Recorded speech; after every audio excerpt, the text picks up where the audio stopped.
wanted to speak to you about safety tips Sure. for hikers, and we were talking about prep and avalanches and everything. And I've brought in a bag of things that I'm missing a few things that I would take on a walk. Okay. And I just want you to have a look at it and tell me what I could add in there to make walking safer for myself and maybe even more enjoyable. So Yeah, go for it. I'll grab the bag. So we've got a walking pole. Yep. Walking pole. Got a hat with a little headlamp on it. Okay. A banana. Excellent. Flask of hot coffee. Yeah. Okay. We have a first aid kit Cool. and a map. Excellent. And last thing here, an emergency blanket. Okay, doke. Okay, so that's the bag. Yeah. There's one key thing that I always have in my bag that isn't in there that I would have added, which is a compass. Yeah. Okay, that was the first thing I was I going to could ask. not Where's the- find my where's the compass Yeah, this don't worry morning about when it, I was yeah. looking for it. But I always have the map and the compass. But I mean, this is probably, something I would probably take if I was doing a hill nearby. A little bit of food, some coffee, and a couple of bits and bobs. What else could I add in there? I think, you've got more than some people will take, which is good. I'd be saying, well, what's going to happen if something happens to you and you have to sit there for, a couple of hours till a rescue team arrives or something like that. So, a spare fleece would be definitely something you want to take. Now, if you're not wearing a sort of waterproof jacket and trousers, depending on the weather, I would be saying that's pretty much essential as well.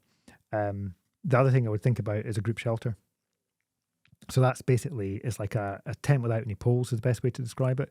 You can get them that will only take 2 people. You can get the ones that we carry in the rescue team, which take 8 people. But even the 8-person one is about the size of maybe 1.5 litres. It's a bit bigger than your flask, but not much. And they don't weigh anything because it's just fabric. It's dead lightweight ripstop nylon. Now, if you sit, and some people use them just as lunch bivvies, so you sit on the ground, you pull this thing over your head and your mate or whatever you've got, you sit on the edge of it so it doesn't blow away.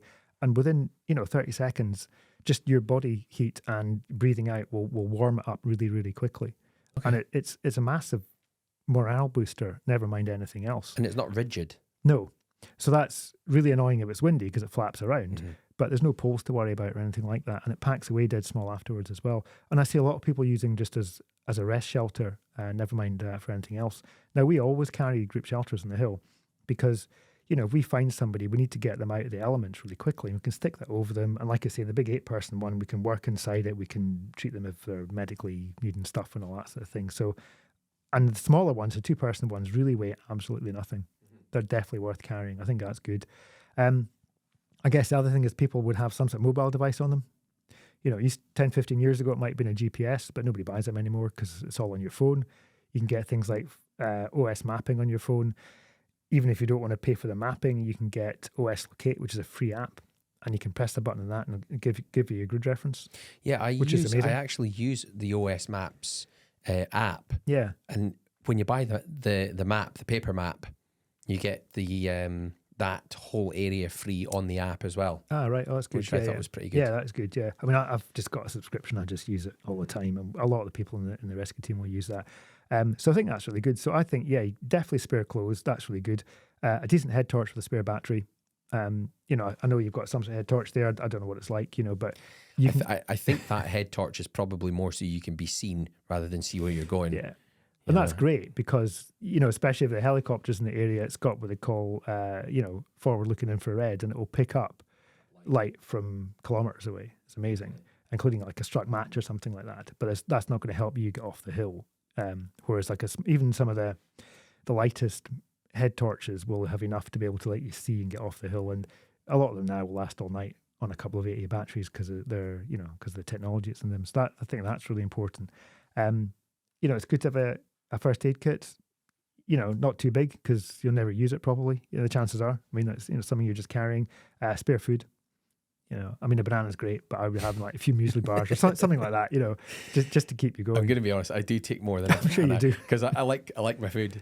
Yeah, so I often will take some sandwiches and I'll have something sweet because that just makes you feel good when you have something sweet in your. Yeah, and it's that mix of the instant hit from sugar and something that's going to last a bit longer. So you need some carb. Well, not not carbs, but some slower release energy food as well. It's like a sandwich, is the best thing.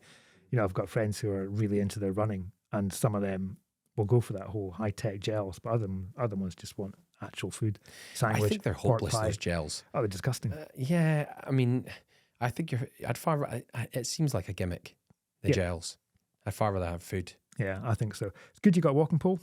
Okay, now there's a lot of people, physios will tell you how good it is to use walking poles in the hills, particularly two, because it takes some of the weight off your legs onto your upper arms, and it saves your knees hugely. That aside, if somebody hurts themselves, you can use it as a bit of a splint. There's a lot of good uses for a pole, and it's always worth having that. So I think that's really good. Okay. Yeah. This is the ultimate for me, the coffee. If I don't have coffee, I'm devastated. I left a flask in the car once, and it just broke my heart. I got to the top of the hill and I thought, right, I can have a cup of coffee now and enjoy the view. And then I realised I left the coffee, and I was just devastated. Yeah. It's hot Ribena for me, because and I always take that in rescues as well, because we've had coffee and tea in rescues, and people said, actually, I prefer it with milk, and we're just like, sorry, it's not. That's what we have, It's I mean, that's sweet. There's a lot of sugar in Ribena as well. You must get an instant boost from that. And So yeah. Okay. So do you think that's an okay mix? But add in the compass, some more food. A better head torch. Yeah, some warm clothes. Warm clothes. Yeah, for when something goes wrong, that's pretty much it.